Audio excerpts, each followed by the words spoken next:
کبھی جبہ پہن لے, کبھی کوٹ پینٹ پہن لے, مگر اللہ کے گھر کے طواف کے لیے جا رہا ہے, یہ لباس اس کو اتارنا ہوگا.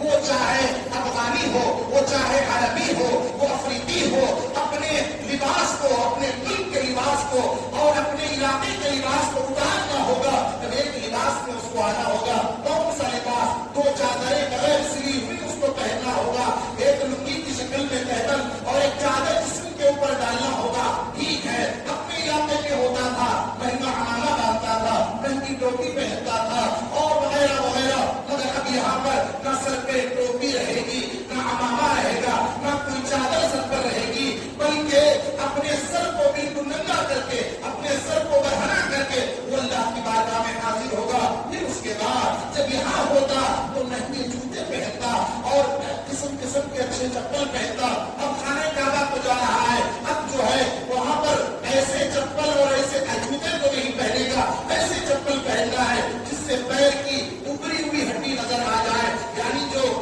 عام سی ہلکی چپل ہوتی ہے, ہوائی چپل, اس طریقے سے پہننے کا حکم ہوتا ہے. محترم بزرگوں, اس کی وجہ کیا ہے؟ اللہ تبارک و تعالیٰ نے ایسا نظام, ایسا ایک نظام اسلام کے ماننے والوں کو دیا. دیکھیے, روزانہ ہم 5 وقتہ نماز پڑھتے ہیں, مؤذن صاحب آواز دیتے ہیں, ہم سب مسجد میں حاضر ہو جاتے ہیں. کچھ لوگ وقت پر, کچھ لوگ تاخیر سے پہلے حاضر ہو جاتے ہیں. ایک چھوٹا اجتماع سمجھا جاتا ہے. پھر اس کے بعد جمعہ کا موقع آتا ہے. جمعہ کا جو اجتماع ہوتا ہے مسلمانوں کا, یہ 5 وقتہ نمازوں سے تھوڑا بڑا اجتماع سمجھا جاتا ہے. پھر اس کے بعد اللہ تعالیٰ نے سال میں 2 مرتبہ مسلمانوں کو جمع ہونے کا حکم دیا.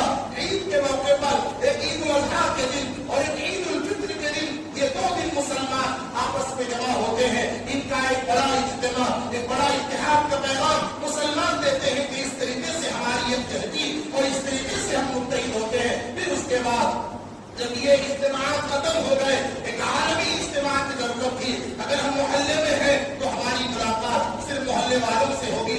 جمعہ کے دن اگر آپ شہر کی کسی بڑی مسجد میں چلے جائیں, دیگر محلے والوں سے بھی ملاقات ہوگی. عید کے دن اگر آپ نماز پڑھ لیں عیدگاہ کے اندر یا بڑے اجتماع کے اندر, تو وہاں پر آپ کا محلے والا بھی ہوگا اور آپ کا گاؤں والا بھی ہوگا اور اطراف کے دیہات اور قصبہ جات والے لوگ